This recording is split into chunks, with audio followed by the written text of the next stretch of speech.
Ayan, mayong adlaw sa inyong tanan guys. Magandang araw sa inyong lahat po. So ngayon nandito naman po tayo sa may Bukana Bridge Project, no. So ngayon dito tayo tumambay sa may flood control dike. So tingnan yung flood control dike dito guys. Ito po yung pinaka magandang flood control sa lahat. So kumusta man ang inyong mga flood control dyan sa inyo? So ito lang naman ang flood control sa amin. So sa ngayon guys, sa atin namang i-update itong Bukana Bridge Project, kung saan ito yung isa sa pinakamalaking project dito, no? Big ticket dito sa may project sa Davao City, no? So ayan dito. So makita natin dito na tapos na talaga. So yan. Masilip natin dito na pinipinturahan na. Yan, oh. Yan po yung panibagong update natin. Oh.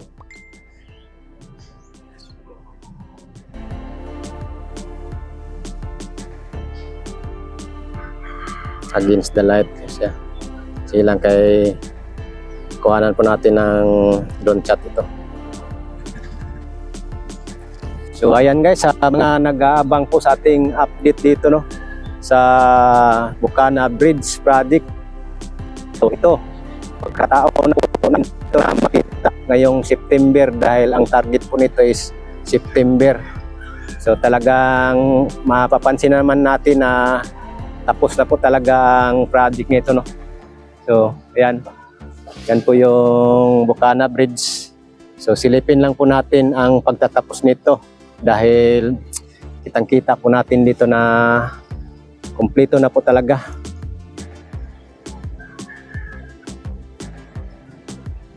At makikita na rin natin itong pundasyon niya, oh, malinis na po.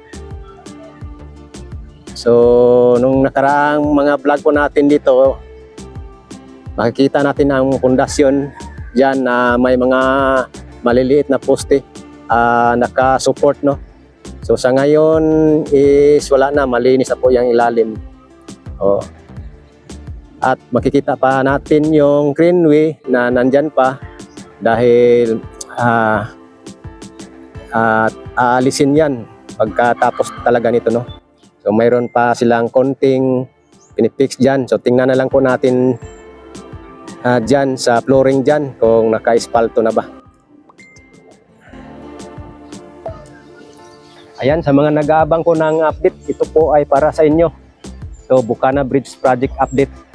Tapos na po ito. So, sa ngayon, titingnan po natin sa ating aerial mula rito sa may side sa Ikulan, Science Beach, Rotunda, at saka papunta rito sa may Bukana Trading, no, Boulevard, papuntang Rojas. So, ito po yung aerial po natin.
Yan, pakita din natin mula rito sa may Bukana Trading Boulevard side patungong Rojas. So, pakita din natin papunta dito sa may Ikulan side, no? Dito, patungong Times Beach Rotunda. So, dyan, i-drone shot din natin ito.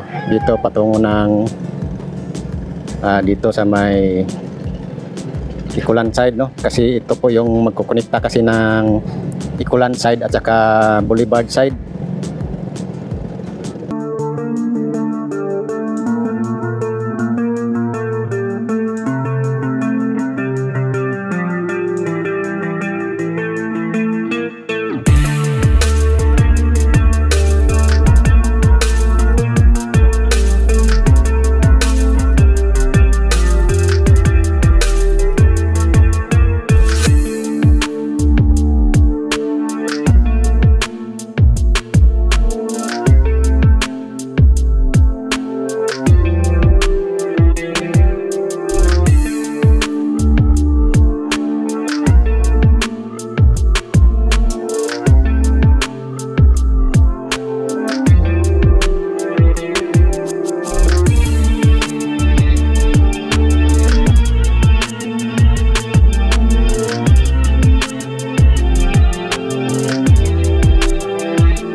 Ayan guys, ito na po yung update natin. Nakita na po natin, napuntahan po natin ngayon September, no? September 17 po tayo ngayon. So good news po ito. Talagang malapit na po din tayo matapos dito mag-update, no? Dahil patapos na po. Nakita na po natin dito ang tulay. So naka-espalto na po rito. Yung flooring, naka-espalto na po. Patungo dito sa may Bukana Trading Boulevard, no? Patungo ng Rojas Rotunda. So sa ngayon, matatapos to, ang inaantay din dito, yun naman ang Rojas Extension, yung palabas dyan papunta ng Quirino, Claveria dyan, o Yangurin. So yan naman po yung inaantay dyan dahil tuloy-tuloy pa po ang construction dyan. So sa ngayon mula rito pupunta po tayo doon sa may Rojas Extension. So atin pong i-update yun, dahil once na matapos doon, saka ito naman po yung i-open sa public. So palabas dyan sa city proper.